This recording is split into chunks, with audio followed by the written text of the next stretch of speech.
Hello दोस्तों, आज मैं रिव्यू कर रही हूँ शेर ड्रामा का एपिसोड नंबर 20।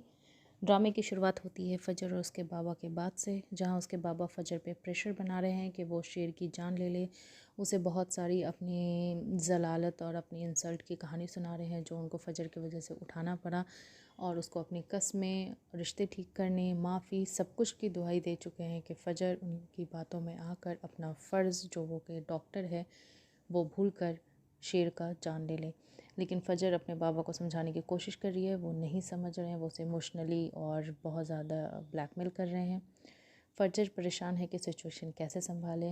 अब तो उसके ख्वाब में भी शेर और उसके एहसानात दिख रहे हैं।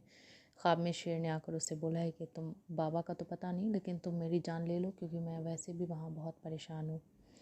और फ़जर को सब कुछ याद आ रहा है कि शेर ने उसकी इज़्ज़त कैसे बचाई थी। तमीना इधर अपनी बेटी को सुलेमान की पिक्चर दिखा रही हैं और वो ये कह रही हैं कि वो शादी के लिए मन बना ले। बेशक हम लोग शेर के आने के बाद शादी करें, लेकिन तुम मन बनाओ, थोड़ा वक्त लो और सुलेमान से शादी के लिए हाँ कह दो। लेकिन फ़हद बिल्कुल नहीं चाहता कि उसकी शादी हो जाए, इसलिए वो उसको पीछे से छेड़ता है। और शायद अब फ़हद के इरादे उसको भी समझ में आ रहे हैं, इसलिए वो उसे मना करती है कि फ़हद भाई ऐसी हरकतें बिल्कुल मत कीजिए, और शायद हो सकता है इस वजह से वो शादी के लिए और रिश्ते को हाँ भी कह दे।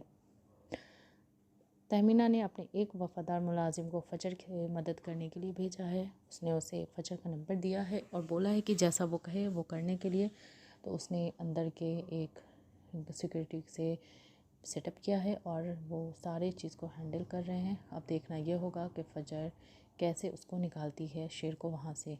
फ़जर लेकिन जब हॉस्पिटल जाती है तो शेर इंजेक्शन नहीं ले रहा है, फिर वो उसको शेर को इंजेक्शन देने का प्रिटेंड करती है, फिर उसको बोलती है मैं तुम्हें जल्द ही वहाँ से निकाल लूँगी। और फिर वो लोग बाहर आ जाते हैं। सारा कुछ सेटअप हो चुका है हॉस्पिटल में, और अब बस है कि शेर वापस वहाँ से आएगा। लेकिन इधर सरताज अपने भाई को बहुत बहका रही हैं, उसे बार बार बोल रही हैं कि जाकर वो देखे कि फ़जर ने क्या मूड बनाया, क्या इरादे किए। और जब वो तहमीना से बात कर रही होती है तो उसके बाबा आते हैं, उससे पूछते हैं कि क्या है। जब वो बाबा को समझाने की कोशिश करती है तो उसके बाबा के शब्द होते हैं कि तुम ऐसा मत कर देना कि मुझे अपनी खून पे शक हो जाए। लेकिन अब देखना ये होगा कि फ़जर उसको कैसे निकालेगी, और शेर और फ़जर की लव स्टोरी अब शुरू होगी, क्योंकि शेर वापस आ रहा है।